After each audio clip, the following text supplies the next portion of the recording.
Guys, এই যে আমাদের বানের টাটকা টাটকা পুঁই শাক, এই যে আমার মা কাটতে চলে এসেছে, এই যে কেটে নেবে। আসলে নিজেদের বানের পুঁই শাক কেটে খাওয়ার যে কি একটা আলাদাই মজা, এটা যারা বাড়িতে এগুলো হয় তারা বুঝেন। ওই যে আমার মা ওইদিকে কাটতে গিয়েছে। এই যে এগুলোকে কি বলে বলেন তো? এগুলোকে আমরা দুস্তলি বলি। এই যে এই শাকগুলো খেতে অনেক মজা লাগে। এই যে আমাদের রাস্তার পাশে এই যে মিষ্টি কুমড়ার শাক, এই যে দেখুন কি সুন্দর মিষ্টি কুমড়ার শাক হয়েছে। এখানে অনেক মিষ্টি কুমড়াও হয়। আসলে মিষ্টি কুমড়ার শাকও খেতে অনেক বেশি ভালো লাগে। এগুলো কাটা লাগবে মা? দাও, কেটে দাও। এই যে দেখুন কতগুলো শাক কাটা হয়ে গেল। এই যে এগুলোতে আমাদের সিমের গাছ হয়েছে। যখন সিমের এই যে আর কিছুদিন পরে ধরবে, তাই না? আর কিছুদিন পরেই এগুলোতে সিমে লোড হয়ে যাবে। কি মা? এই যে এদিকে আমার মা করলার গাছ লাগিয়েছে। এই যে ভিতরে ভিতরে কিন্তু অনেক করলা ধরেছে, কি সুন্দর ফুল এসেছে দেখুন। এই যে এগুলো করলার গাছ। আসলে বাড়িতে অনেক সবজি লাগায়, আর না লাগালেও এদিক থেকে ওদিক থেকে হয়ে যায়। মা সবজি কই? এই যে করলা, করলা, এই যে একটা করলা, দেখা ওই করলাটা।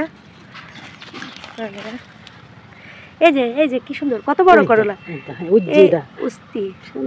কত সুন্দর হয়েছে। অনেকগুলোই হয়েছে, ভাজি হয়ে যাবে। আসলে গ্রামের এগুলোই আসল মজা। আমাদের বাড়ির আনাচে কানাচে এই যে দেখুন কতগুলো মান হয়েছে। আসলে এই মানগুলো খেতে অনেক ভালো লাগে যখন সিজন আসে।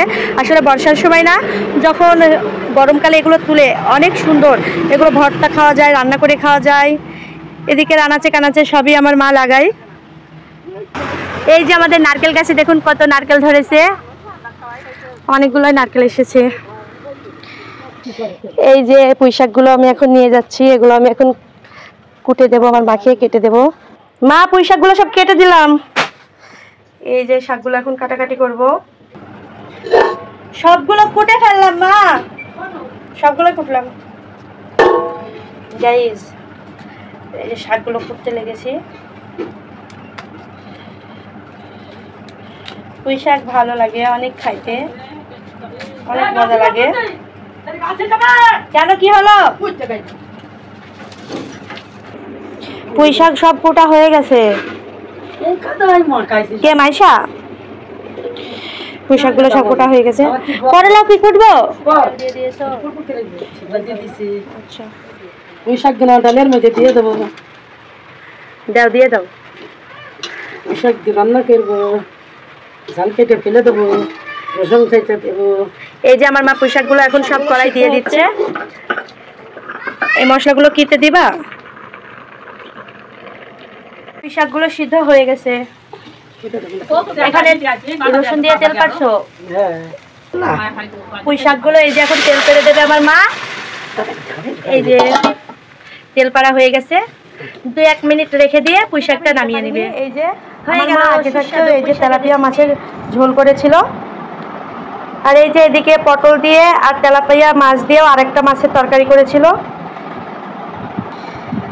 এদিকে পটল দিয়ে আলু দিয়েও ভাজি করেছিল। আর ওই যে পুঁই শাক দেখালাম রান্নার পুরো রেসিপি। আসলে এগুলোর ভিডিও ক্লিপ নিতে পারিনি। এই ছিল আমাদের আজকের দুপুরের আয়োজন আর কি। এদিকে আরও ছিল মূলা বেগুনের তরকারি। আজকের ভিডিওটা এই পর্যন্তই। ভিডিওটা যদি ভালো লাগে তাহলে অবশ্যই একটা লাইক, কমেন্ট, শেয়ার দিয়ে যাবেন। আল্লাহ হাফেজ।